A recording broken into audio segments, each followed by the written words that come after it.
한국이 독자 방공 시스템을 개발하겠다고 선언했을 때 세계의 반응은 냉담했습니다. 미국의 군사 전문가들은 코웃음을 쳤죠. 이스라엘은 관심조차 두지 않았습니다. 수십 년간 미사일 방어 기술을 축적해온 자신들도 아직 완벽하지 않은데 후발주자인 한국이 뭘 만들겠다는 건지 이해할 수 없다는 반응이었죠. 그로부터 수십 년 뒤 중동에서 사상 최대 규모의 미사일 공격이 벌어졌습니다. 그리고 세계는 자신들이 비웃었던 그 나라의 무릎을 꿇어야 했죠. 한국이 만든 무기가 그날 밤 중동의 하늘에서 대체 무슨 일을 벌인 걸까요? 그 전에 잠깐 1초 만에 누를 수 있는 좋아요 버튼을 꾹 눌러주시면 영상 제작에 아주 큰 힘이 됩니다.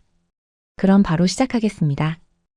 2026년 초, 저는 아랍에미리트 아부다비 인근의 군사기지에 파견되어 있었습니다.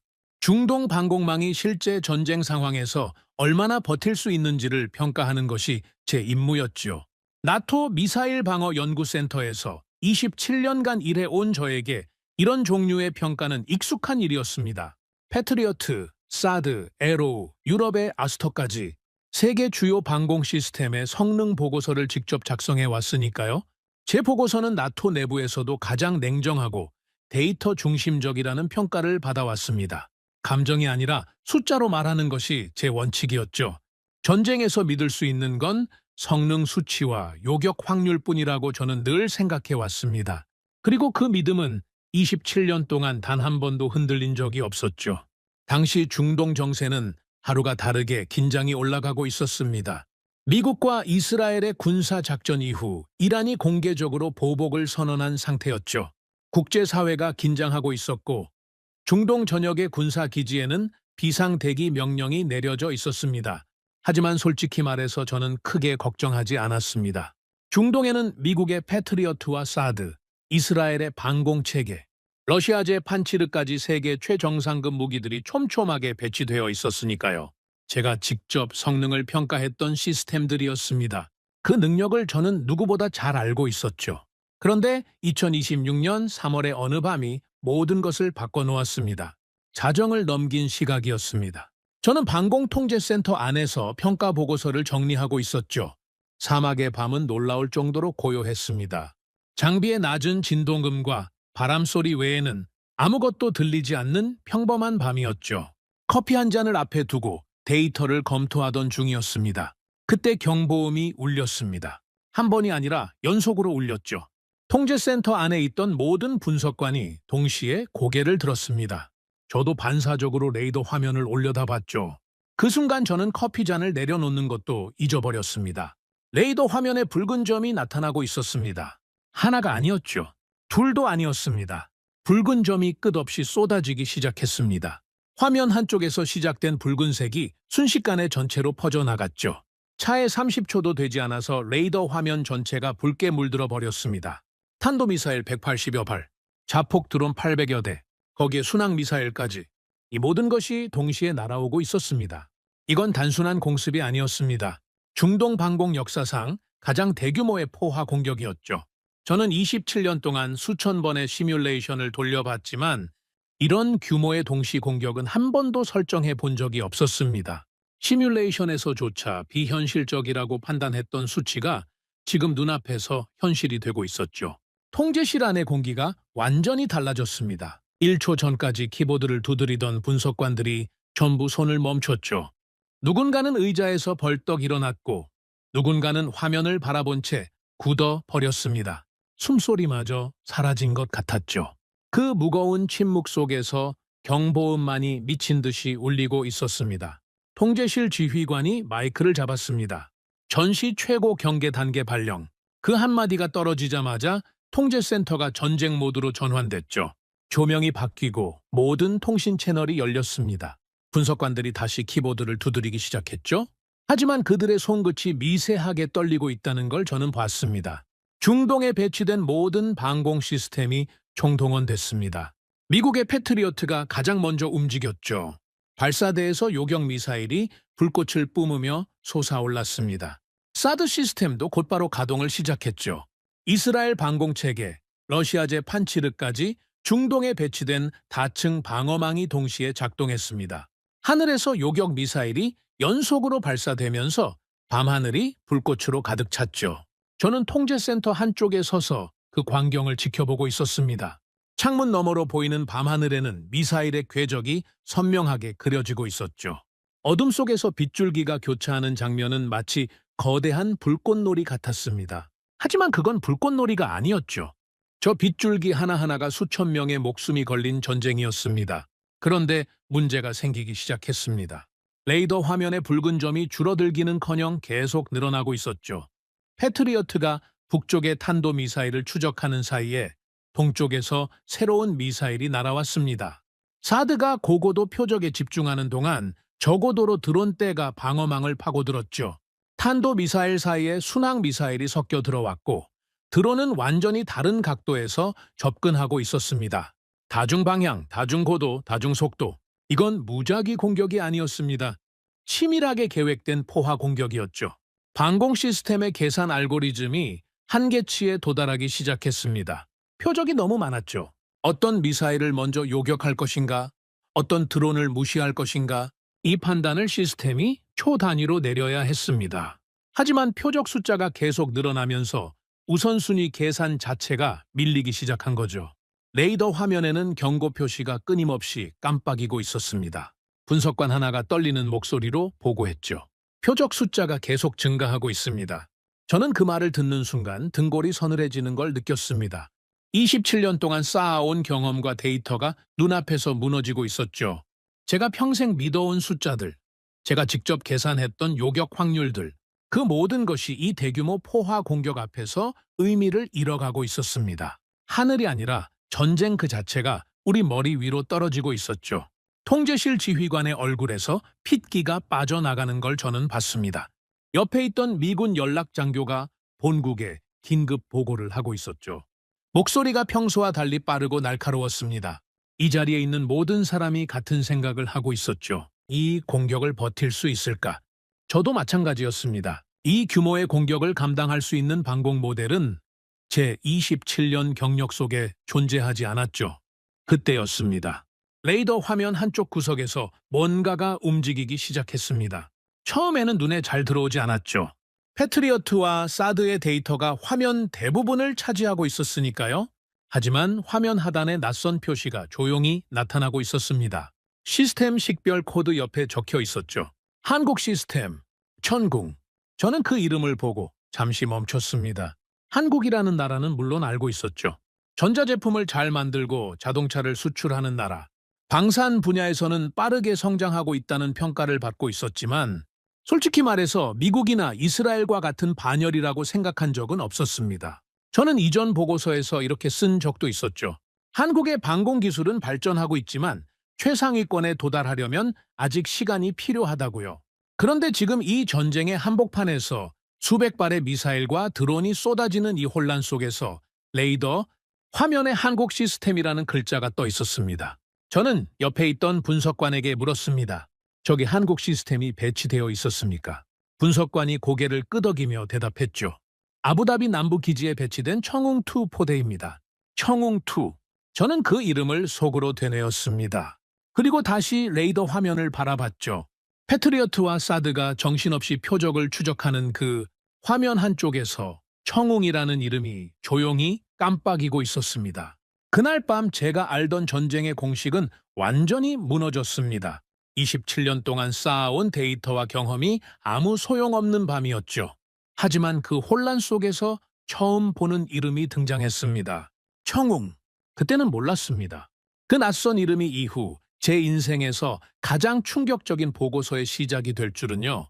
그리고 그 보고서가 제가 27년간 가지고 있던 편견을 완전히 뒤집어 놓게 될 줄은 그날 밤에 저는 상상조차 하지 못했습니다. 요격 명령이 떨어진 것은 그로부터 몇 분 뒤의 일이었습니다. 통제실 지휘관이 짧고 단호한 목소리로 명령을 내렸죠. 요격 승인. 그 두 마디가 떨어지는 순간 중동의 밤하늘에서 본격적인 방어전이 시작됐습니다. 가장 먼저 움직인 것은 역시 미국의 패트리어트였습니다. 발사대에서 요격 미사일이 불꽃을 뿜으며 솟아올랐죠. 거의 동시에 사드 시스템도 가동을 시작했습니다. 고고도에서 접근하는 탄도미사일을 향해 요격 미사일이 연속으로 발사됐죠. 레이더 화면에는 아군 요격 미사일의 궤적이 파란 선으로 표시되기 시작했습니다. 붉은 점을 향해 파란 선이 뻗어나가는 모습이었죠. 그 장면을 보면서 저는 속으로 계산을 하고 있었습니다. 27년간의 습관이었죠. 표적 수, 요격 미사일 수, 예상 교차 시점. 하지만 표적이 너무 많았습니다. 계산이 따라가질 않았죠. 패트리어트와 사드가 쉴 새 없이 미사일을 발사하고 있었지만 레이더 화면의 붉은 점은 좀처럼 줄어들지 않았습니다. 하나를 격추하면 그 뒤에서 두 개가 나타나는 것 같았죠. 통제실 안의 분위기는 점점 더 무거워지고 있었습니다. 그때 레이더 화면 하단에서 변화가 감지됐습니다. 아까 제가 처음 봤던 그 이름이었죠. 한국 시스템 천궁2. 그 표시 옆에 새로운 데이터가 뜨기 시작했습니다. 시스템 가동 상태가 대기에서 작전으로 바뀌었죠. 아부다비 남부 기지에 배치된 천궁2 포대가 본격적으로 움직이기 시작한 겁니다. 저는 솔직히 그 순간까지도 큰 기대를 하지 않았습니다. 한국의 방공 시스템이 실전에서 제대로 작동하는 것을 본 사람은 세계적으로도 거의 없었으니까요. 시험장에서의 성능과 실전에서의 성능은 완전히 다른 문제죠. 모래 폭풍이 불고 전자전이 난무하는 실제 전장에서 얼마나 제 기능을 발휘할 수 있을지 저는 회의적이었습니다. 하지만 레이더 화면은 제 예상과 다른 이야기를 보여주기 시작했죠.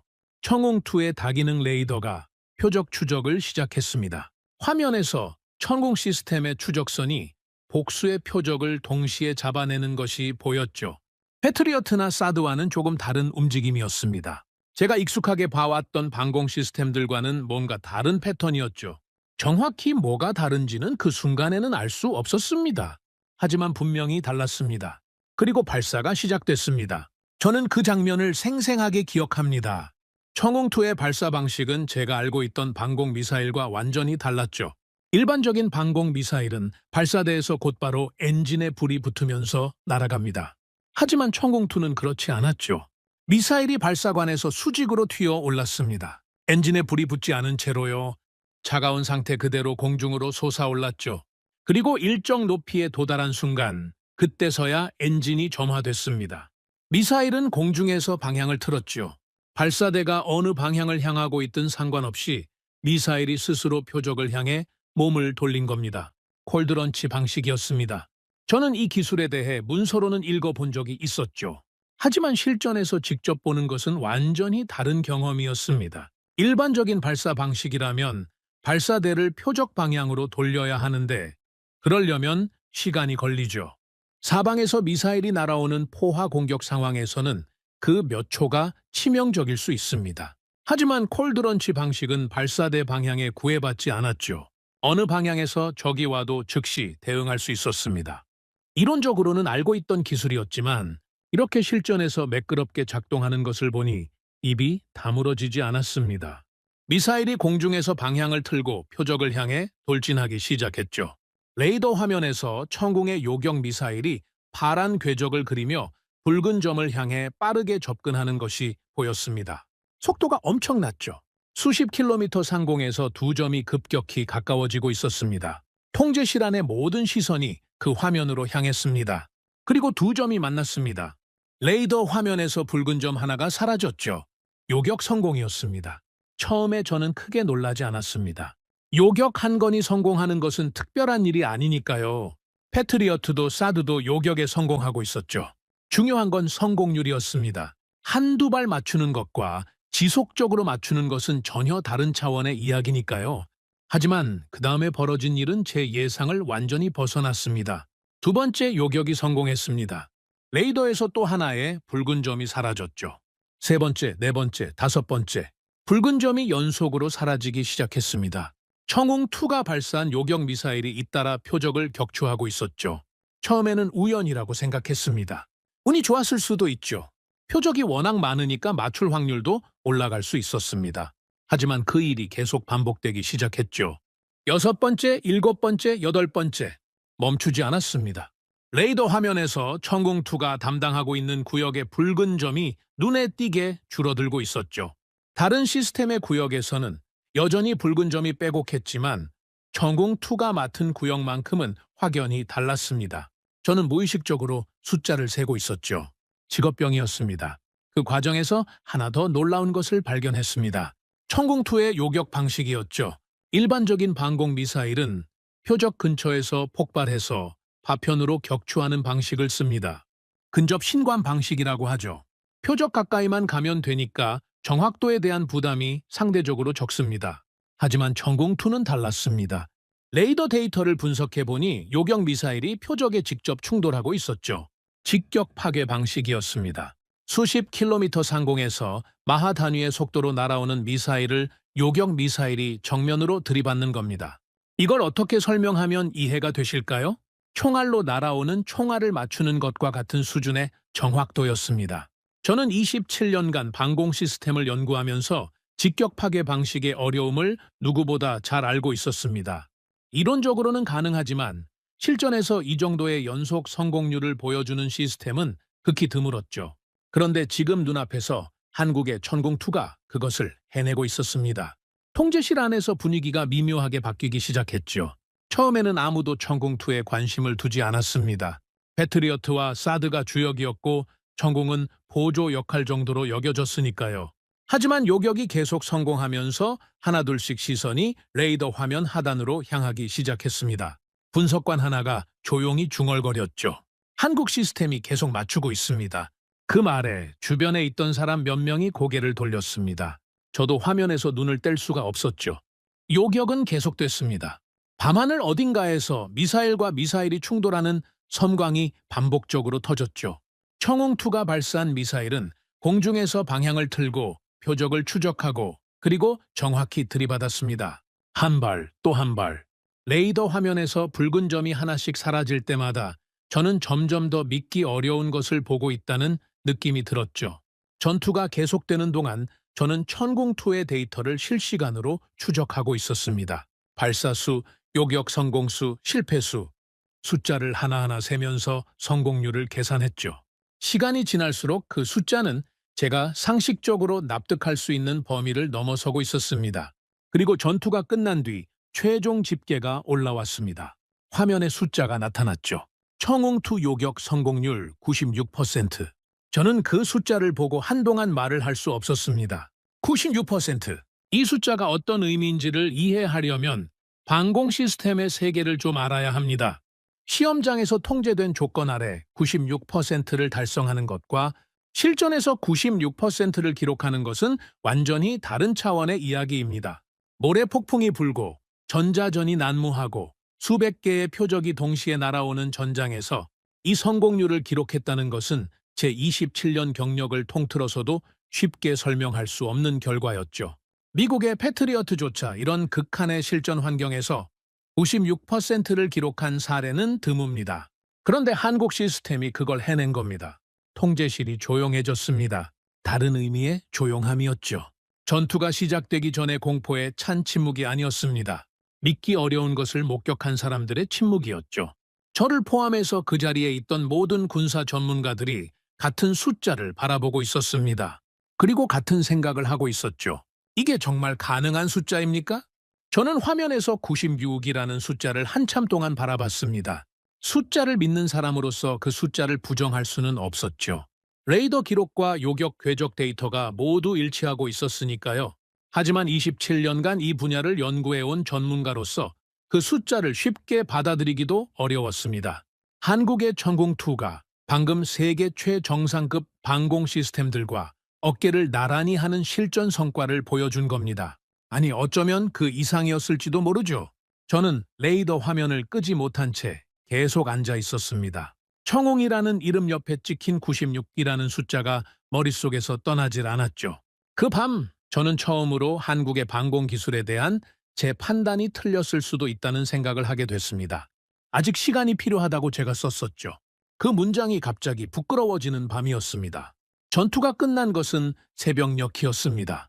레이더 화면에서 붉은 점들이 하나둘 사라지더니 어느 순간부터 더 이상 새로운 표적이 나타나지 않았죠. 경보음이 멈추고 통제실 안에는 장비의 진동음만 낮게 울리고 있었습니다. 몇 시간 전만 해도 지옥 같았던 그 공간이 다시 조용해진 겁니다. 하지만 아무도 자리를 뜨지 않았습니다. 분석관들은 여전히 화면 앞에 앉아 있었고 지휘관도 마이크를 내려놓은 채 레이더를 바라보고 있었죠. 전투는 끝났지만 긴장이 풀리지 않은 겁니다. 저도 마찬가지였습니다. 몸은 피곤했지만 머릿속은 오히려 전투 중보다 더 빠르게 돌아가고 있었죠. 방금 눈앞에서 벌어진 일을 정리해야 했으니까요. 통제실 한쪽에서 데이터 집계가 시작됐습니다. 이건 모든 방공 작전이 끝난 뒤 반드시 거치는 절차였죠. 각 시스템별로 발사수, 요격 성공수, 실패수를 정리하고 전체 방어 성과를 평가하는 작업이었습니다. 27년간 이런 보고서를 수없이 작성해왔던 저에게는 익숙한 과정이었죠. 하지만 그날의 집계는 익숙한 것과는 거리가 멀었습니다. 모두가 숫자를 기다리고 있었습니다. 첫 번째로 올라온 것은 전체 방공망의 종합 성과였죠. 이번 포화 공격에 대한 중동 방공체계 전체의 요격 성공률이 화면에 표시됐습니다. 약 93.5%. 나쁜 숫자가 아니었습니다. 오히려 이 규모의 포화 공격을 감안하면 상당히 높은 수치였죠. 탄도미사일 180여 발, 자폭 드론 800여 대, 순항 미사일 다수가 동시에 쏟아진 사상 최대 규모의 공습에서 98.5%라면 세계 어디에 내놓아도 훌륭한 성과였습니다. 통제실 안에서 안도의 한숨이 흘러나왔죠. 하지만 제 시선은 종합 수치가 아니라 그 아래에 있는 시스템별 세부 데이터로 향하고 있었습니다. 패트리어트, 사드, 이스라엘 방공체계, 러시아제 판치르, 그리고 한국의 천궁2, 각 시스템이 담당했던 구역의 요격 성과가 개별적으로 정리되어 있었죠. 저는 위에서부터 천천히 숫자를 확인해 나갔습니다. 패트리어트의 성과, 사드의 성과, 하나하나 눈으로 따라가면서 데이터를 읽었죠. 모두 충분히 우수한 수치였습니다. 그리고 맨 아래에 천궁2의 숫자가 있었습니다. 96%. 전날 밤 실시간으로 계산했던 그 숫자가 공식 집계에서도 똑같이 확인된 겁니다. 저는 이미 그 숫자를 알고 있었지만 공식 데이터로 다시 확인하는 순간의 느낌은 또 달랐죠. 실시간 계산에는 오차가 있을 수 있습니다. 레이더 데이터를 수동으로 세는 과정에서 실수가 끼어들 수도 있죠. 하지만 공식 집계는 모든 데이터를 교차 검증한 결과입니다. 그 과정을 거치고도 96%라는 숫자가 그대로 나왔다는 것은 오류의 가능성이 사실상 없다는 의미였죠. 전체 방공망 중에서 가장 높은 성과였습니다. 패트리어트보다 높았고, 사드보다 높았고, 이스라엘 시스템보다 높았죠. 수십 년간 실전 경험을 축적해온 세계 최고의 방공 시스템들을 제치고 한국의 청웅2가 가장 높은 요격 성공률을 기록한 겁니다. 저는 그 숫자를 3번이나 다시 확인했습니다. 제가 데이터를 잘못 읽은 건 아닌지, 집계 과정에서 오류가 발생한 건 아닌지 의심했죠. 숫자를 믿는 사람이라고 해서 모든 숫자를 무조건 받아들이는 건 아닙니다. 특히 이렇게 예상 밖의 결과가 나왔을 때는 더더욱 철저하게 검증해야 하죠. 그게 27년간 저를 지탱해온 원칙이었습니다. 하지만 검증을 거듭할수록 결론은 같았습니다. 레이더 기록, 요격 궤적, 충돌 좌표, 파편 낙하 데이터, 모든 것이 일치하고 있었죠. 96%는 사실이었습니다. 저는 의자 등바디에 기대 앉아서 천장을 올려다봤습니다. 27년간 이 분야를 연구하면서 실전에서 이 정도 성과를 기록한 사례가 얼마나 있었는지를 떠올려 봤죠. 시험장이 아닌 실전, 통제된 환경이 아닌 모래 폭풍과 전자전이 난무하는 전장, 표적, 한두 개가 아닌 수백 개가 동시에 쏟아지는 포화 공격 상황. 이 모든 조건을 충족하면서 96%를 달성한 사례는 제 기억 속에 거의 존재하지 않았습니다. 미국의 패트리어트도 이런 극한 상황에서 그 정도 수치를 기록하기는 쉽지 않았죠. 사드는 애초에 고고도 요격에 특화된 시스템이라 비교 자체가 다른 차원이었고요. 이스라엘의 아이언돔이나 에로우가 우수한 시스템이라는 건 누구나 인정하지만 이번 같은 초대형 포화 공격에서의 성과는 아직 공개된 데이터가 제한적이었습니다. 그런데 한국의 천궁2가 그걸 해낸 겁니다. 그것도 첫 실전에서요? 이 사실이 저를 가장 놀라게 했습니다. 패트리어트는 걸프전부터 시작해서 수십 년간 실전 경험을 쌓아온 시스템이죠. 그 오랜 세월 동안 수많은 실패와 개량을 거치면서 오늘날의 성능에 도달한 겁니다. 이스라엘의 방공체계 역시 끊임없는 실전을 통해 검증되고 발전해왔죠. 하지만 한국의 천궁2는 이번이 사실상 첫 대규모 실전이었습니다. 그런 시스템이 첫 전투에서 96%를 기록했다는 것은 단순히 운이 좋았다는 말로는 설명이 되지 않았죠. 통제실 안에서 수군거리는 소리가 들리기 시작했습니다. 처음에는 작은 목소리였지만 점점 커졌죠. 분석관들이 서로 데이터를 비교하고 있었습니다. 한국 시스템의 수치가 정말 이게 맞는지 서로에게 확인하고 있었죠. 미군 연락장교가 본국에 보고하는 목소리가 들렸고 통제실 지휘관이 상부에 전화를 걸고 있었습니다. 전투가 끝난 뒤 통제실은 오히려 전투 중보다 더 분주해졌죠. 소식은 빠르게 퍼져나갔습니다. 중동에 배치된 다국적 군사 인력들 사이에서 천궁2의 성과가 화제가 되기 시작했죠. 이건 군사 분야에서는 드문 일이었습니다. 방공 시스템의 실전 데이터는 보통 극비로 분류되지만 이번 포화 공격의 규모가 워낙 컸기 때문에 각국 군사 관계자들이 이미 현장에서 결과를 목격하고 있었던 거죠. 그리고 며칠이 지나면서 국제 군사 전문가들의 분석이 쏟아지기 시작했습니다. 세계적으로 유명한 방공 시스템 전문가들이 이번 전투 결과를 분석한 보고서를 내놓았죠. 그들의 관심은 하나로 집중됐습니다. 한국의 천궁2. 이 시스템이 어떻게 첫 실전에서 세계 최고 수준의 요격 성공률을 기록할 수 있었는가? 이 질문이 군사 분석가들 사이에서 가장 뜨거운 주제가 됐죠. 외신들도 보도를 시작했습니다. 군사 전문 매체부터 일반 언론까지 하나의 질문을 던지고 있었죠. 한국이 어떻게 이런 기술을 만들었는가? 저는 그 보도들을 보면서 복잡한 심경이었습니다. 27년간 방공 시스템을 연구해온 전문가로서 한국의 기술을 과소평가했던 사람으로서 그리고 그 과소평가가 완전히 틀렸다는 것을 눈앞에서 확인한 증인으로서 여러 가지 감정이 뒤섞여 있었죠. 하지만 감정에 빠져 있을 여유가 없었습니다. 왜냐하면 그 승리의 이면에서 새로운 위기가 등장하고 있었기 때문이죠. 요격 성공률이 아무리 높아도 현대 방공전에는 근본적인 한계가 하나 존재합니다. 저는 이걸 누구보다 잘 알고 있었죠. 바로 탄약 소모 문제입니다. 방공 시스템이 미사일 하나를 요격하려면 요격 미사일 최소 한 발이 필요합니다. 때로는 확실한 격추를 위해 두 발을 쓰는 경우도 있죠. 그런데 적이 보내는 공격 수단의 가격과 방어하는 쪽의 요격 미사일 가격은 비교가 되지 않습니다. 자폭 드론 한 대의 가격은 수천에서 수만 달러 수준이지만 그걸 격추하기 위한 요격 미사일은 수백만 달러가 넘죠. 이게 무슨 뜻이냐면 적은 싸고 단순한 무기를 대량으로 쏟아부으면서 방어하는 쪽에 값비싼 요격, 미사일을 소모시킬 수 있다는 겁니다. 요격 성공률이 100%여도 이 문제 앞에서는 무력해지죠. 그리고 이란은 정확히 그 전략을 쓰고 있었습니다. 매일 밤 날아오는 드론과 미사일은 멈추지 않았죠. 대규모 포화 공격이 반복될 때마다 중동 방공망의 요격 미사일 재고는 눈에 띄게 줄어들고 있었습니다. 전투 데이터를 분석하면서 저는 소름이 돋는 사실을 발견했죠. 이란의 진짜 목표는 도시나 기지가 아니었습니다. 방공망의 탄약이었습니다.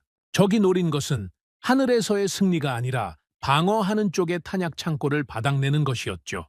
미사일이 도시에 떨어지기 전에 요격에 성공한다 해도 요격 미사일이 먼저 바닥나면 그 다음부터는 아무것도 막을 수 없게 됩니다. 이건 방공전의 가장 잔인한 현실이었죠. 그리고 그 현실이 눈앞으로 다가오고 있었습니다. 전투 종료 후 재고 현황 보고서가 올라왔을 때 통제실의 분위기는 승리의 기쁨에서 순식간에 얼어붙었죠. 이번 한 차례 전투에서 소모된 요격 미사일의 수량이 예상보다 훨씬 많았습니다. 공격 규모가 워낙 컸으니 당연한 결과였지만 숫자로 확인하니 현실의 무게가 달랐죠. 96%라는 경이로운 숫자 뒤에 숨어있던 불편한 진실이었습니다. 아무리 정확하게 맞춰도 맞출 미사일이 없으면 끝이라는 것. 이 단순하고도 냉혹한 사실이 통제실 안의 모든 사람을 짓누르고 있었죠. 세계가 천궁2의 놀라운 성과에 감탄하고 있던 바로 그 시간, 저는 통제센터에 앉아서 전혀 다른 숫자를 바라보고 있었습니다. 요격 성공률이 아니라 남아있는 요격 미사일의 수량이었죠. 전쟁은 끝나지 않았습니다. 오히려 진짜 전쟁은 이제부터 시작이었죠. 하늘에서 미사일을 격추하는 전쟁이 아니라 탄약이 먼저 바닥나느냐, 공격이 먼저 멈추느냐를 겨루는 소모전. 그게 현대 방공전의 본질이었고 중동은 지금 그 소모전의 한가운데에 서 있었습니다. 저는 보고서에 이렇게 적었습니다.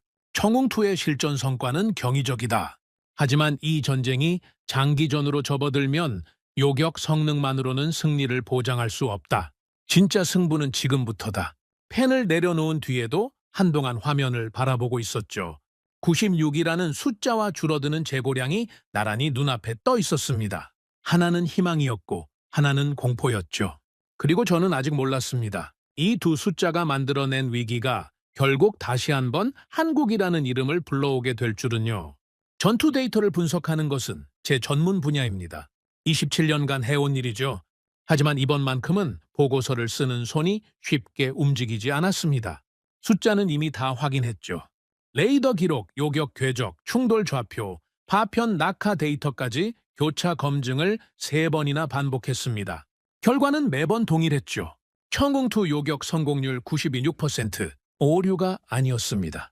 그런데 저는 그 숫자를 보고서에 적으면서도 마음 한쪽이 불편했습니다. 왜냐하면 이 숫자를 인정한다는 것은 곧 제가 틀렸다는 것을 인정하는 것이기 때문이었죠. 저는 숫자를 믿는 사람입니다. 그래서 그 숫자가 더 믿기 어려웠습니다. 며칠 동안 저는 통제센터에 붙어 앉아서 청궁2의 전투 데이터를 반복적으로 분석했습니다. 발사 시점, 요격 미사일의 비행 궤적, 표적과의 교차 각도, 충돌 시점의 속도 데이터, 이런 세부 항목 하나하나를 꼼꼼하게 확인했죠. 어디선가 오차가 발견되면 96이라는 숫자가 조금이라도 낮아질 수 있었으니까요. 솔직히 말하면 저는 그 숫자가 낮아지기를 바라고 있었는지도 모릅니다. 왜냐하면 96%가 사실이라면 제가 과거에 쓴 보고서의 결론이 완전히 뒤집히기 때문이었죠. 한국의 방공 기술은 발전하고 있지만 최상위권에 도달하려면 아직 시간이 필요하다. 그게 제 보고서에 적혀 있는 문장이었습니다. 나토 내부에서 공유된 공식 문서예요. 제 이름이 박혀 있는 보고서에 그렇게 써놓은 겁니다. 그런데 지금 현실이 그 문장을 정면으로 부정하고 있었죠. 데이터를 아무리 뒤져봐도 오차는 나오지 않았습니다. 96%는 움직이지 않았죠. 저는 결국 다른 방법을 선택하기로 했습니다. 숫자가 아니라 현장을 직접 보기로 한 겁니다. 아부다비 남부기지. 청웅투 포대가 배치된 곳이었죠. 기지까지 가는 길은 사막 한가운데를 관통하는 직선 도로였습니다. 차창 밖으로 끝없이 펼쳐진 모래밭을 바라보면서 저는 묘한 기분이 들었죠. 세계에서 가장 첨단의 무기가 이런 황량한 사막 한가운데에 서 있다는 것이 현실감이 없었습니다. 기지에 도착했을 때 저는 잠시 차 안에서 밖을 바라봤습니다. 사막의 열기가 아지랑이처럼 흔들리는 가운데 청웅2 발사대가 조용히 서 있었죠. 생각보다 컴팩트했습니다. 패트리어트 발사대에 비하면 상당히 간결한 구조였죠. 하지만 며칠 전 그 발사대에서 날아간 미사일이 96%의 정확도로 표적을 격추했다는 사실이 머릿속을 떠나지 않았습니다. 발사대 옆에는 레이더 장비와 지휘 차량이 배치되어 있었고 그 주변에서 한국 기술자들이 장비를 점검하고 있었죠. 저는 안내를 받아 기지 내부로 들어갔습니다. 처음으로 한국 기술자들을 가까이에서 본 순간이었습니다. 그들은 대부분 젊었죠.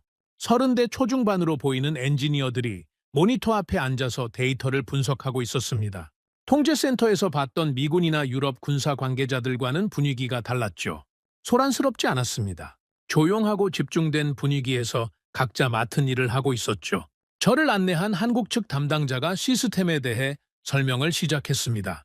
저는 27년간 방공 시스템을 연구해왔기 때문에 기술적인 내용은 대부분 이해할 수 있었죠.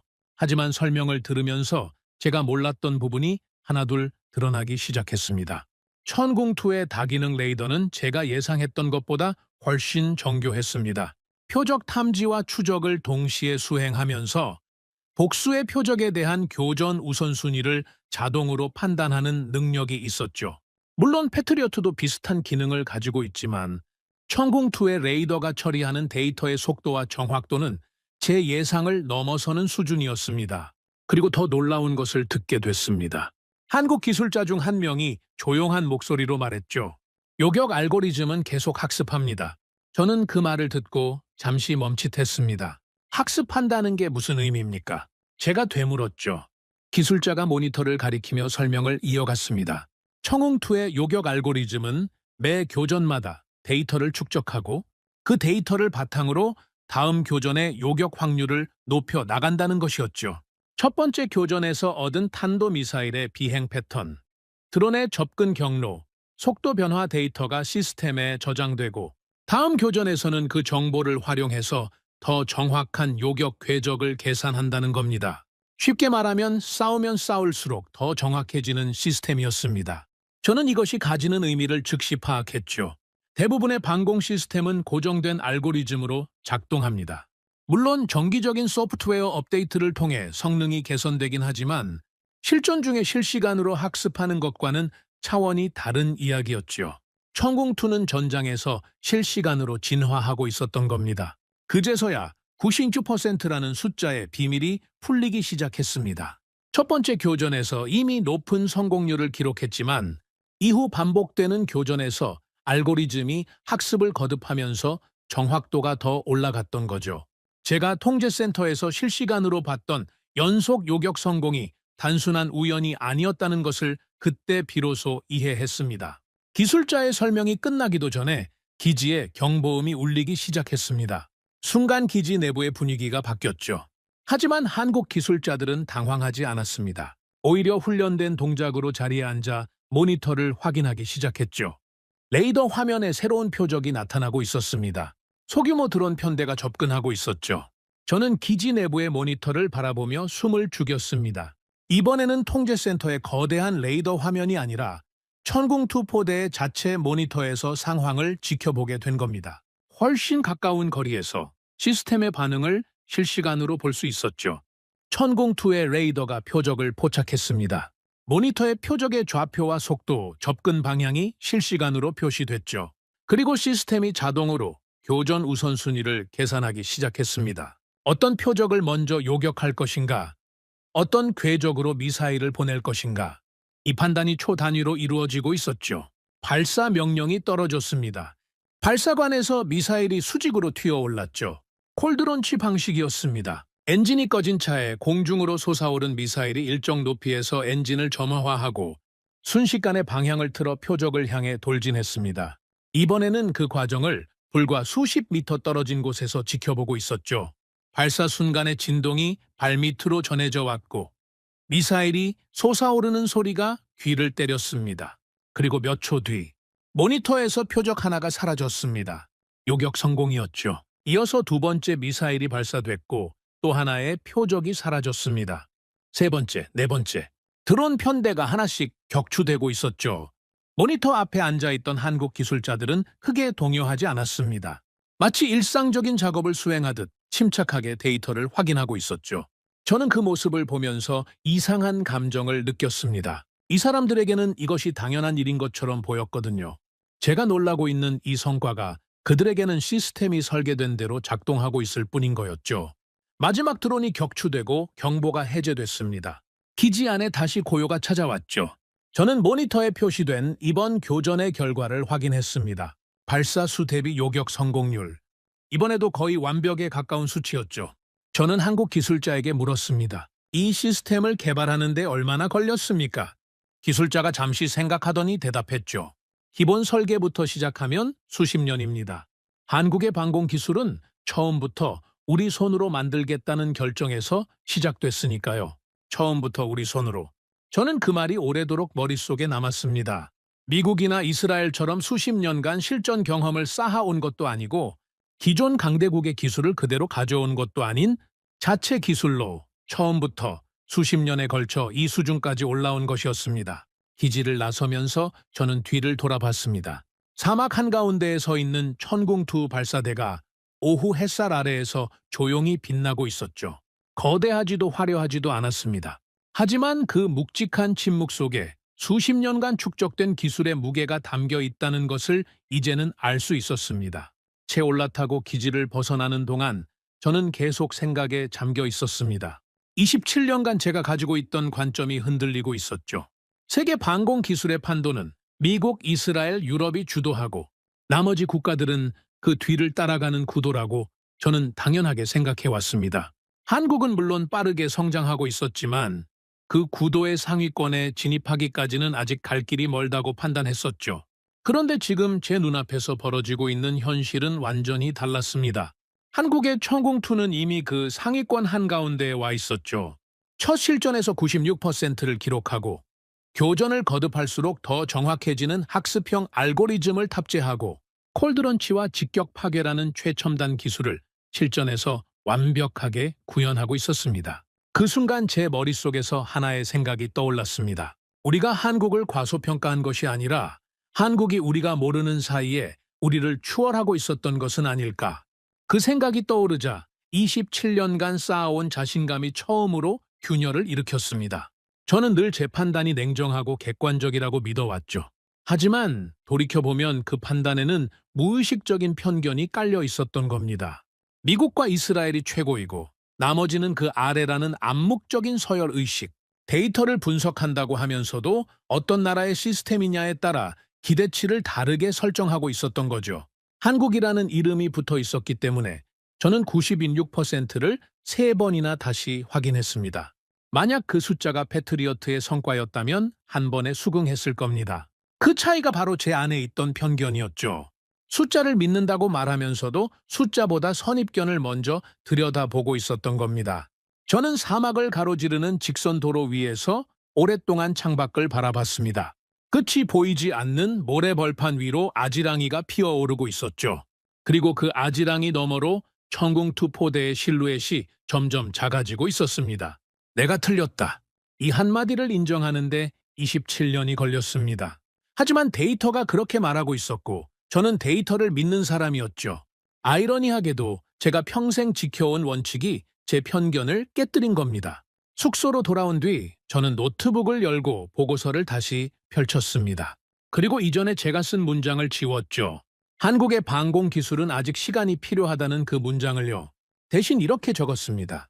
한국의 방공 기술은 이미 세계 최상위권에 진입했다. 이것은 추정이 아니라 실전 데이터가 증명한 사실이다. 펜을 내려놓고 저는 한동안 그 문장을 바라봤습니다. 27년 만에 처음으로 쓰는 종류의 문장이었죠. 하지만 이 문장이야말로 제가 지금까지 쓴 것 중에서 가장 정직한 분석이라는 것을 저는 알고 있었습니다. 보고서를 수정한 뒤에도 저는 마음이 편하지 않았습니다. 27년간 가지고 있던 판단을 뒤집는다는 것은 단순히 문장 하나를 고치는 것과는 차원이 다른 문제였죠. 한국의 방공 기술이 세계 최상위권에 진입했다고 인정하는 순간 그 기술의 실체를 제대로 이해해야 할 책임도 함께 따라오는 겁니다. 전문가로서 인정만 하고 끝낼 수는 없었죠. 왜 그런 성과가 가능했는지를 분석하는 것이 제 역할이었으니까요. 그래서 저는 아부다비 남부 기지에 다시 갔습니다. 이번에는 단순한 현장 확인이 아니라 청웅2의 작전 과정을 처음부터 끝까지 직접 관찰하겠다는 목적이었죠. 한국 측 담당자에게 협조를 요청했고 다행히 승인이 떨어졌습니다. 전투가 반복되고 있는 상황이었기 때문에 실전 교전을 현장에서 관찰할 수 있는 기회가 올 거라는 것은 확실했죠. 그리고 그 기회는 생각보다 빨리 찾아왔습니다.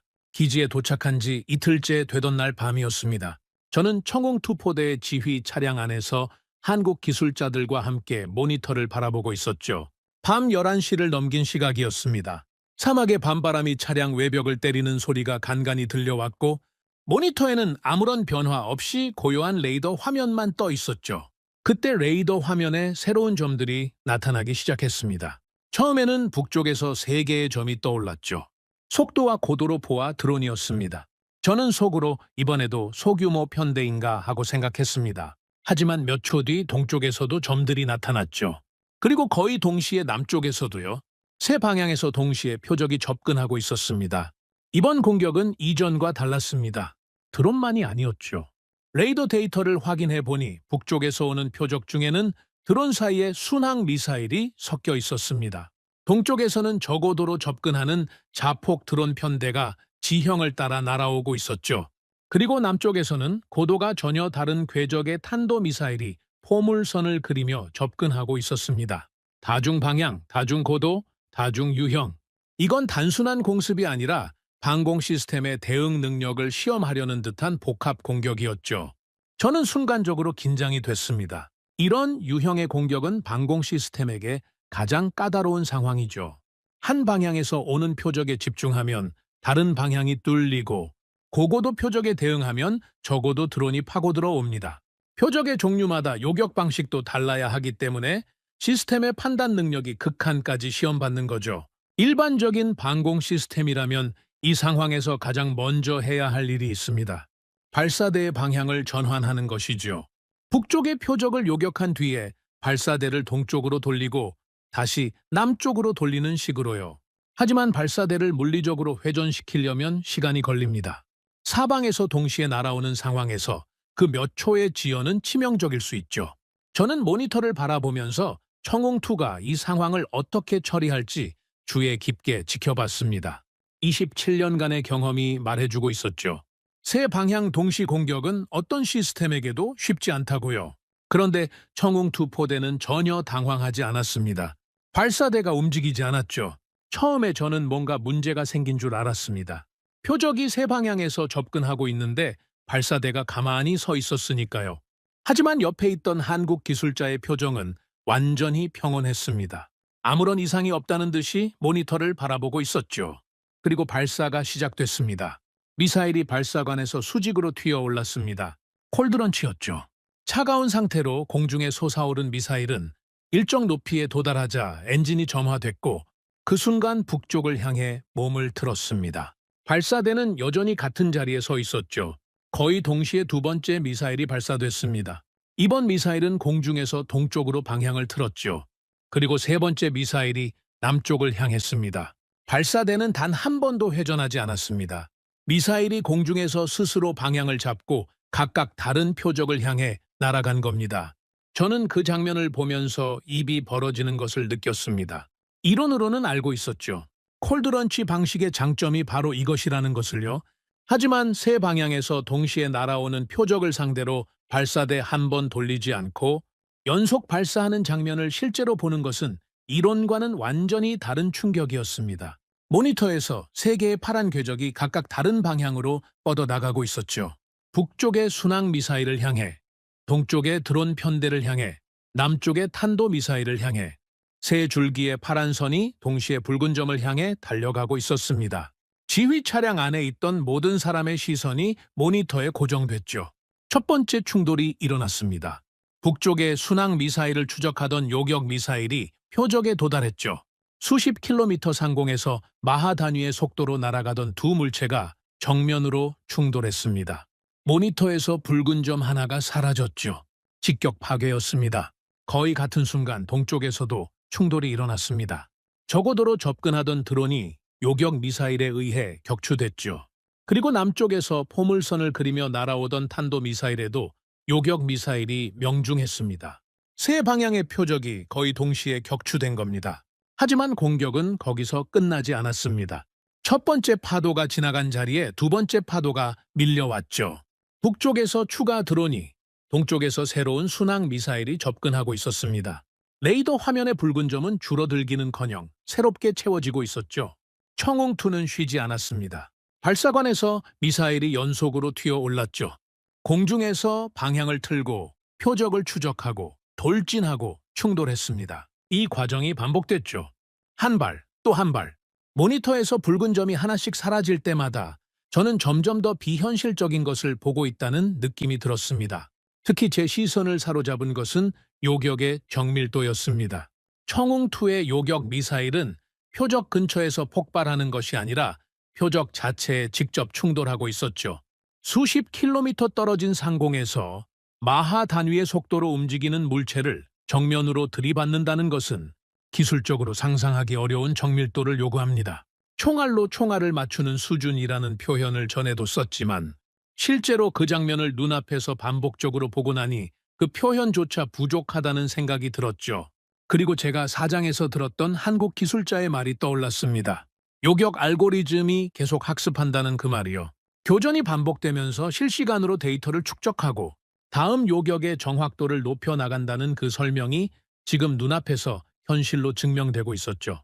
첫 교전 때보다 반응 속도가 빨라진 것이 체감될 정도였습니다. 공격이 점점 잦아들기 시작했습니다. 마지막 드론 편대가 격추되고 레이더 화면에서 새로운 붉은 점이 더 이상 나타나지 않았죠. 경보가 해제됐습니다. 지휘 차량 안이 조용해졌습니다. 하지만 이전의 조용함과는 질감이 달랐죠.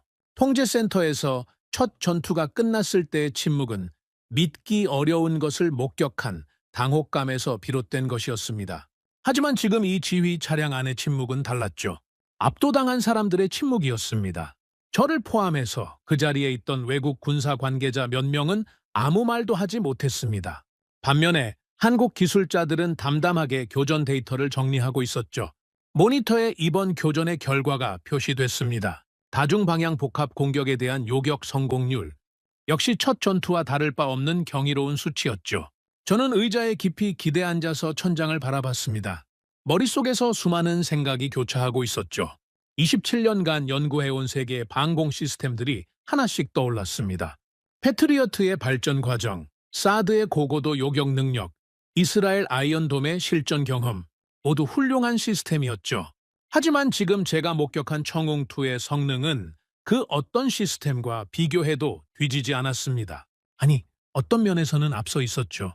콜드런치 방식 덕분에 발사대 방향에 구애받지 않고 사방의 표적에 즉시 대응할 수 있었습니다.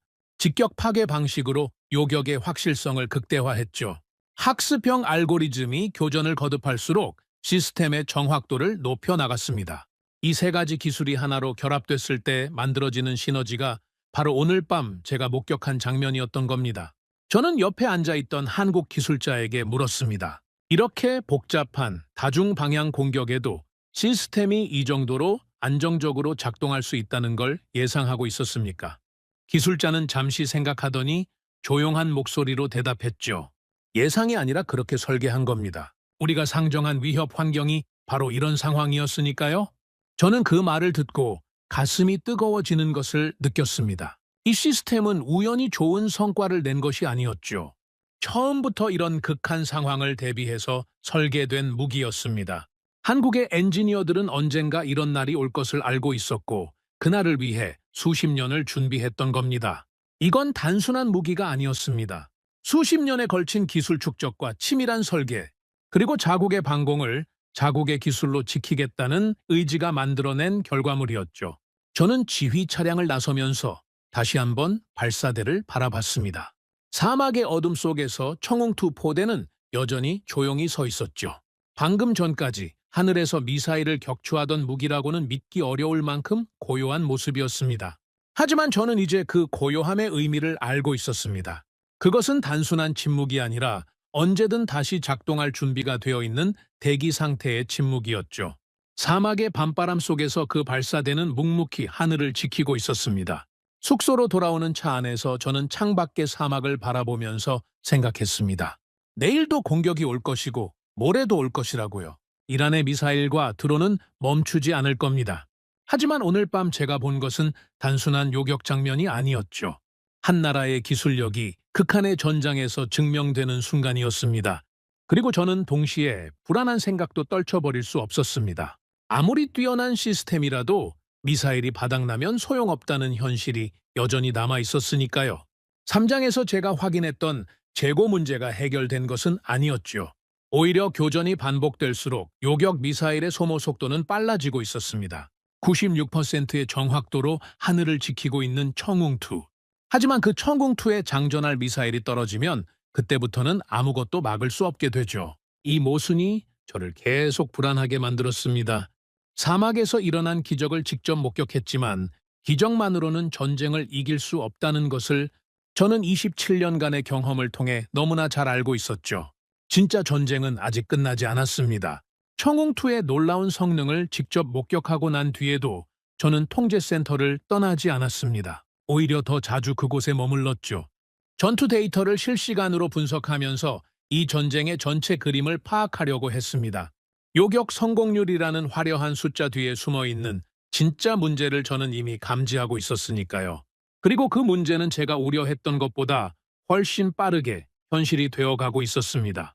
매일 밤 공격이 계속됐죠. 이란은 멈추지 않았습니다. 하루도 빠짐없이 미사일과 드론을 쏟아부었죠. 어떤 밤에는 탄도미사일이 주력이었고 어떤 밤에는 자폭 드론 편대가 밀려왔습니다. 또 어떤 밤에는 순항 미사일과 드론이 뒤섞인 복합 공격이 날아왔죠. 공격의 패턴은 매번 달랐지만 한 가지 공통점이 있었습니다. 공격의 규모가 줄어들지 않는다는 것이었습니다.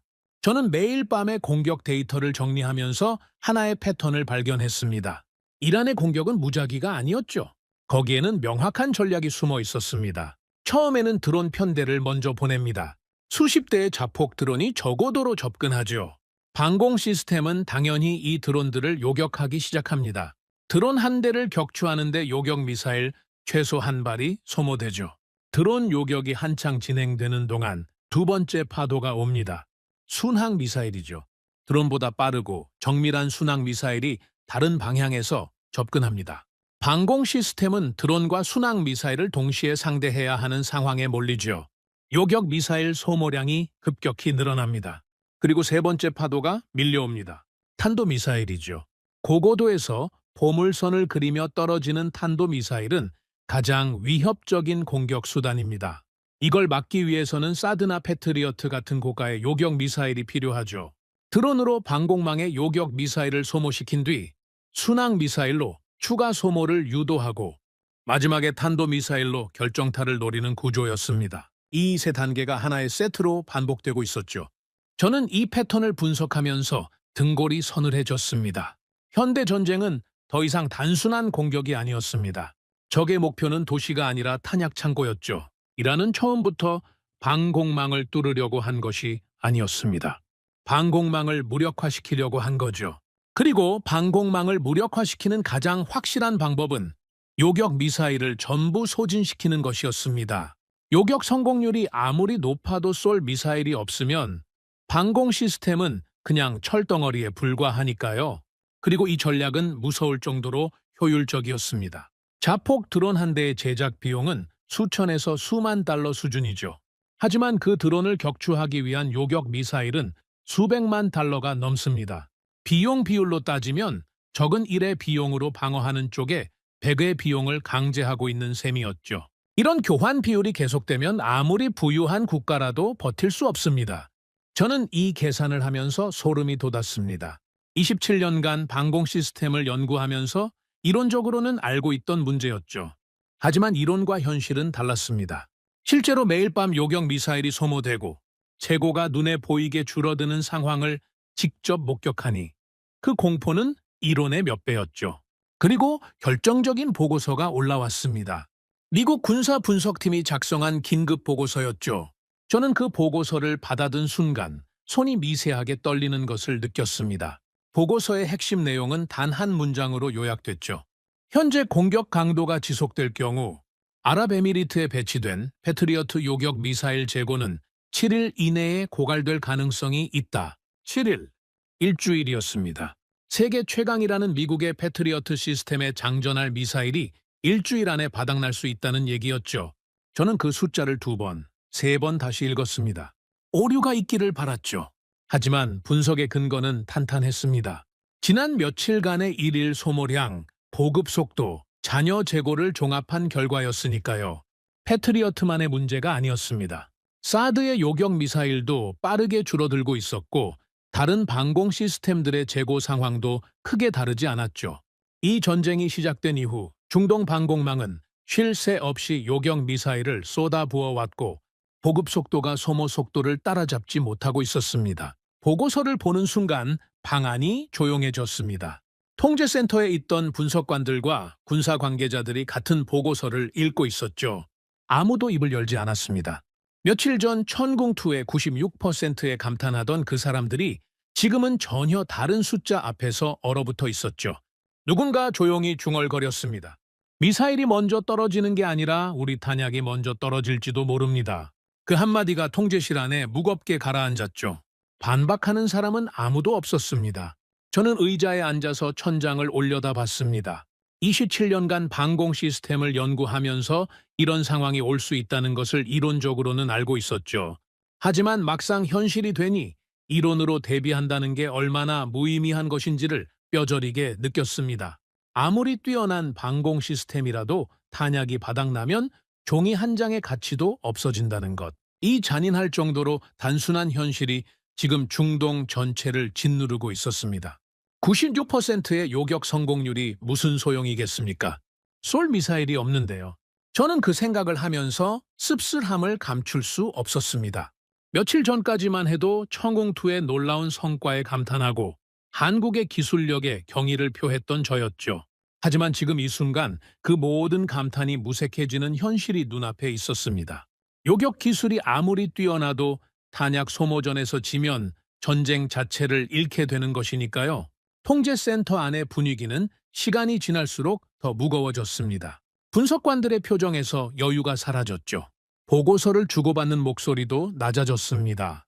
전투에서 이기고 있으면서도 전쟁에서 지고 있다는 모순적인 상황이 모든 사람을 옥죄고 있었죠. 며칠이 더 지났습니다. 이란의 공격은 여전히 멈추지 않았죠.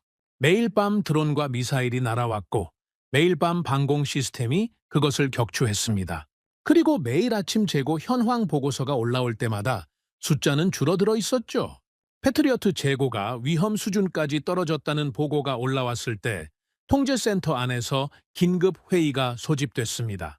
미군 지휘관, 아랍에미리트 군 관계자, 그리고 각국 연락 장교들이 한자리에 모였죠. 저도 분석관 자격으로 그 자리에 있었습니다.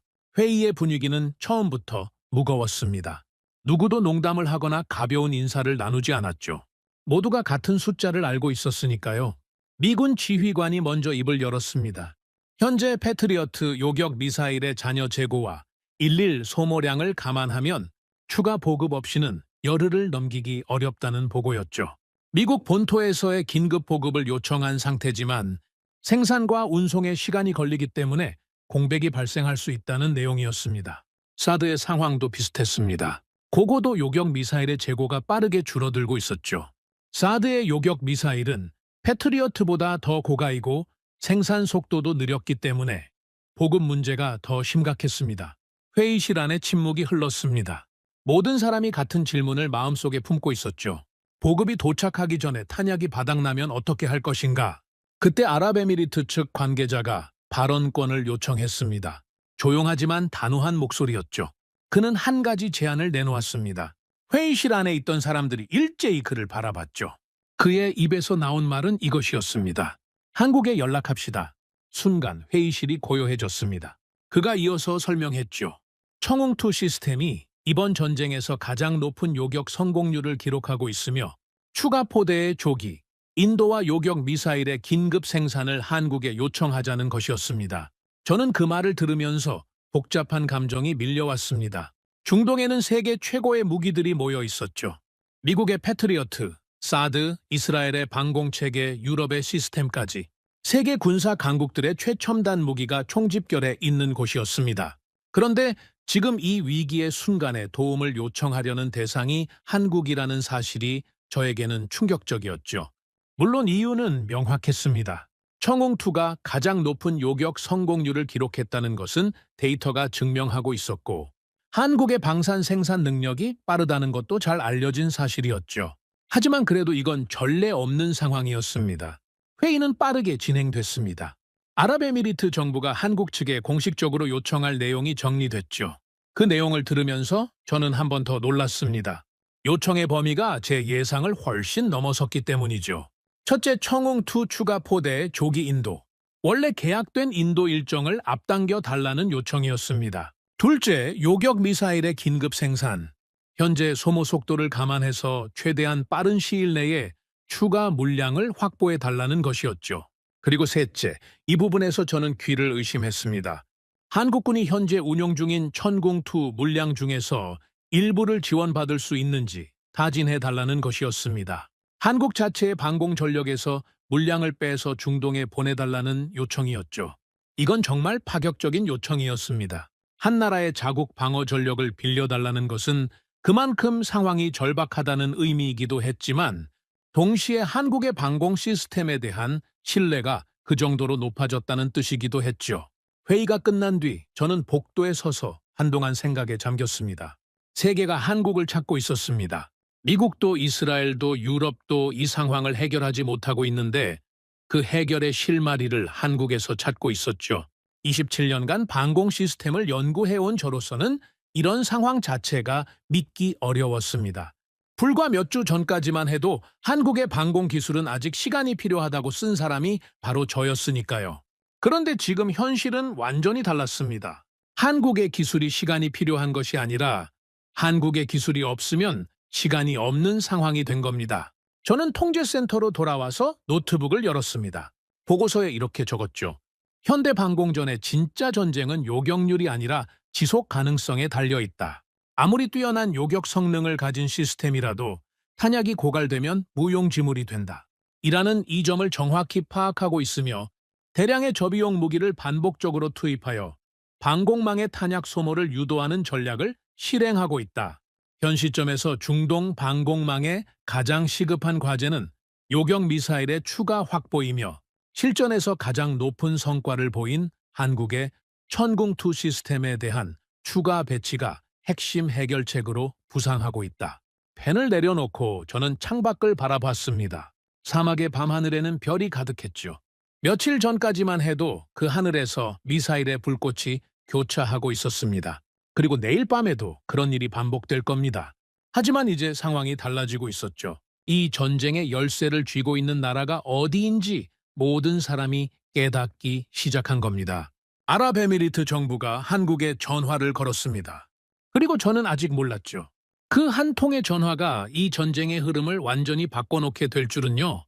아랍에미리트 정부가 한국에 공식 요청을 보낸 뒤 통제센터 안에서는 묘한 긴장감이 감돌았습니다.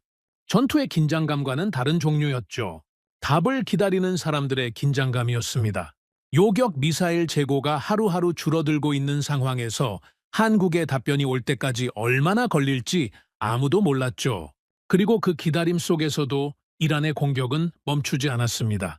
매일 밤 레이더 화면에 붉은 점이 나타났죠. 드론, 순항미사일, 탄도미사일. 조합은 매번 달랐지만 공격의 목적은 한결같았습니다. 방공망의 탄약을 고갈시키는 것.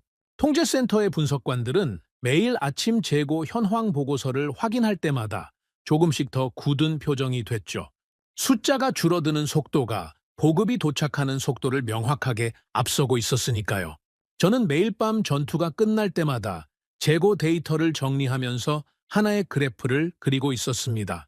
가로축은 날짜, 세로축은 요격 미사일 잔여 수량이었죠. 선은 매일 조금씩 아래로 내려가고 있었습니다. 그 선이 바닥에 닿는 날이 오면 중동의 하늘은 뚫리게 되는 겁니다. 그래프를 바라보면서 저는 생각했습니다. 전쟁에서 가장 무서운 것은 적의 미사일이 아니라 아군의 탄약이 떨어져 가는 것을 지켜보는 일이라고요. 적의 공격은 막을 수 있지만 탄약 고갈은 어떤 전략으로도 막을 수 없으니까요. 패트리어트의 재고가 위험 수준 아래로 떨어졌다는 보고가 올라온 날, 통제센터의 분위기는 최악이었습니다. 미군 지휘관의 얼굴에서 핏기가 빠져 있었죠. 본국에서 긴급 보급을 추진하고 있다는 소식은 있었지만 패트리어트 요격 미사일은 생산 공정 자체가 복잡하고 시간이 오래 걸리는 무기였습니다. 당장 내일 공격이 와도 쏠 미사일이 부족한 상황에서 몇 주 뒤에 보급이 온다는 말은 위안이 되지 못했죠. 사드의 상황은 더 심각했습니다. 사드 요격 미사일은 패트리어트보다 더 고가이고 생산 물량도 적었죠. 이 속도로 소모가 계속되면 사드가 패트리어트보다 먼저 바닥날 수도 있다는 분석이 나왔습니다. 통제센터 한쪽에서 누군가 낮은 목소리로 말했죠. 지금 당장 결정을 내려야 합니다. 그 말은 모든 사람이 알고 있지만 아무도 입 밖에 꺼내지 못하고 있던 현실을 정면으로 건드린 것이었습니다. 결정이라는 것은 단순했죠. 현재의 방공 전력만으로는 이 전쟁을 지속할 수 없다. 추가 전력이 필요하다. 그리고 그 추가 전력을 어디서 가져올 것인가? 미국 본토에서의 보급은 시간이 너무 오래 걸렸습니다. 이스라엘은 자국 방어에도 여력이 빠듯한 상황이었죠. 유럽 각국의 방공 시스템 재고 역시 넉넉하지 않았습니다. 전 세계 어디를 둘러봐도 당장 대규모 요격 미사일을 공급할 수 있는 곳이 마땅치 않았죠. 그런데 한 가지 선택지가 있었습니다. 이미 아랍에미리트 정부가 요청을 보낸 바로 그 나라였죠. 한국, 청웅2가 이번 전쟁에서 가장 높은 요격 성공률을 기록하고 있다는 사실은 이미 모든 군사 관계자가 알고 있었습니다. 하지만 성능이 좋다는 것과 추가 물량을 확보할 수 있다는 것은 별개의 문제였죠. 아무리 좋은 시스템이라도 물량이 없으면 소용없으니까요. 그런데 한국에 대한 평가에서 하나 더 주목받고 있는 점이 있었습니다. 한국의 방산 생산 속도였죠. 한국은 전통적으로 무기 생산에서 놀라운 속도를 보여온 나라였습니다.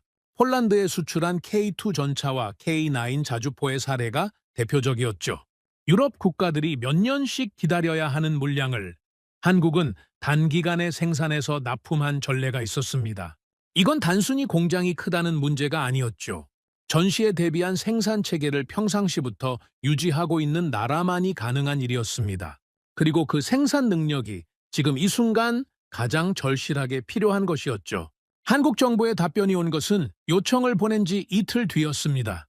통제센터에 그 소식이 전해졌을 때 저는 분석 보고서를 작성하고 있었죠. 아랍에미리트 측 관계자가 회의실에서 나오면서 짧게 말했습니다. 한국이 응답했습니다. 그 한마디에 통제센터 안의 분위기가 순간적으로 바뀌었죠. 며칠간 무겁게 가라앉아 있던 공기가 미세하게 움직이기 시작했습니다. 한국 정부의 답변 내용이 공유됐을 때 저는 다시 한번 놀라지 않을 수 없었습니다.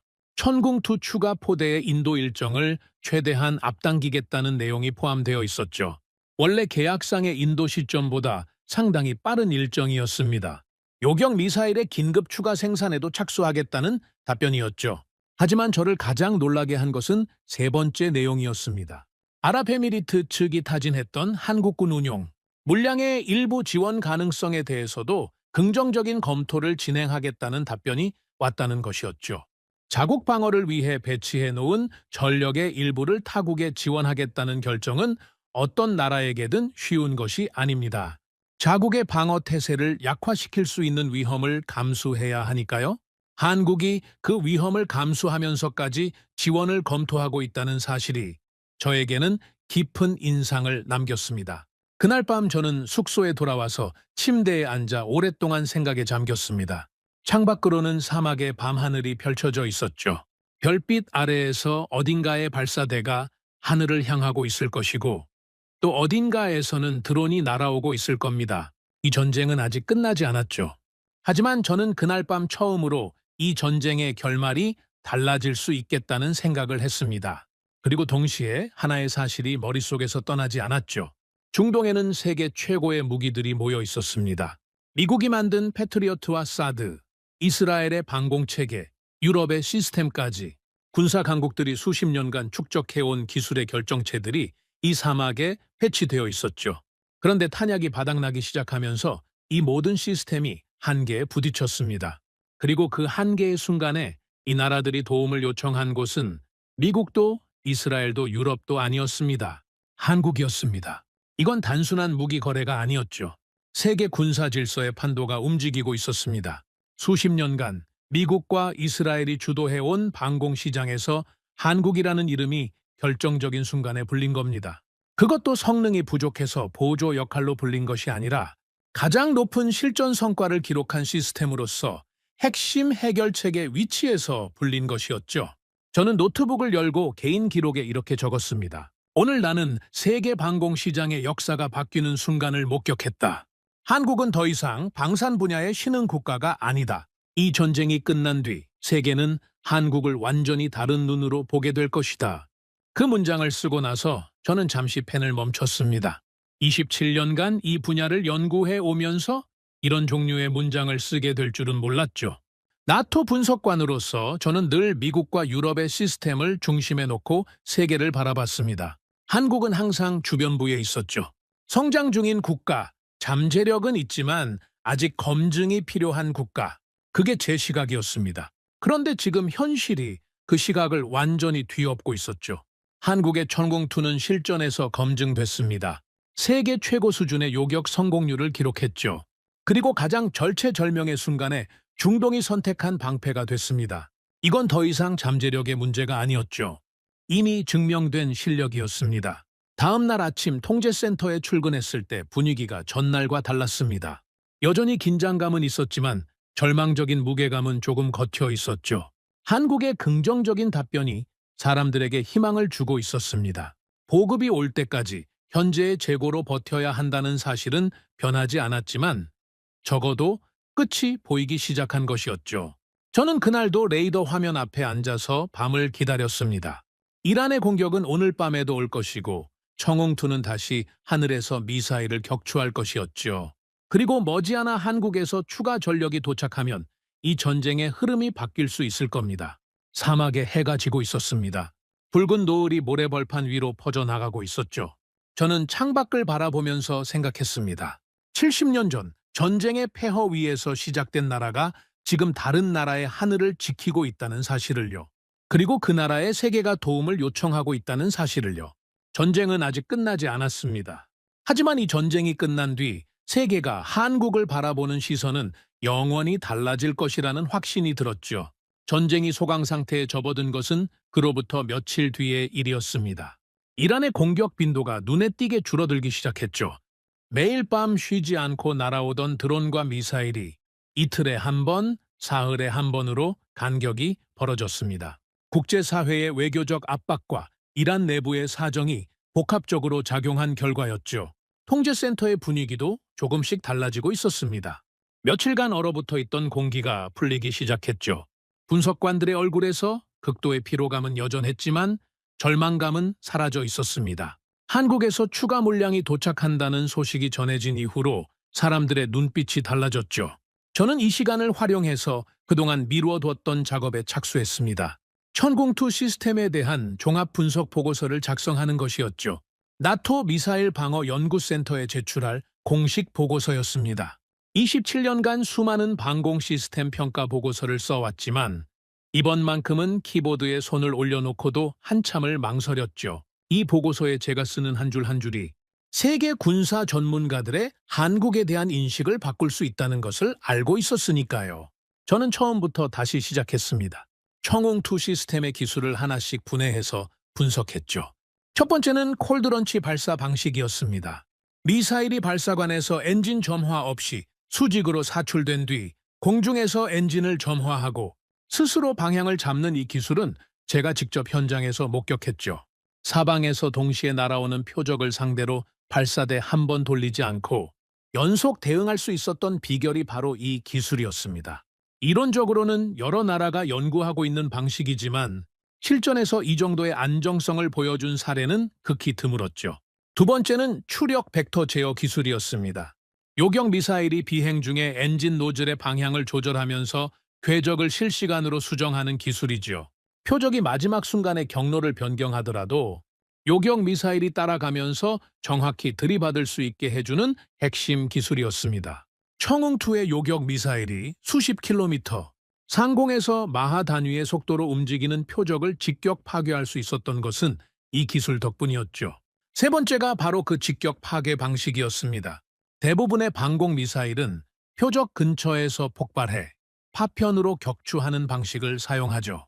하지만 천궁2는 요격 미사일이 표적에 직접 충돌하는 방식을 채택하고 있었습니다. 이 방식은 정확도에 대한 요구가 극단적으로 높지만 성공하면 격추의 확실성이 비교할 수 없을 만큼 높아지죠.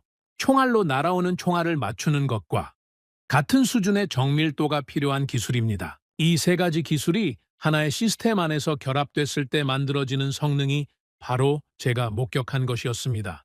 발사대를 돌리지 않고 사방의 표적에 즉시 대응하고 비행 중에 궤적을 실시간으로 수정하며 표적을 정면으로 들이받아 확실하게 파괴하는 시스템, 그리고 거기에 교전을 거듭할수록 정확도가 높아지는 학습형 알고리즘까지 더해진 거였죠. 저는 이 분석을 정리하면서 한 가지 사실을 인정하지 않을 수 없었습니다. 이건 하루아침에 만들어진 기술이 아니었습니다. 콜드런치, 추력 벡터 제어, 직격 파괴, 이 기술 하나하나가 수년에서 수십 년의 연구 개발을 필요로 하는 것들이죠.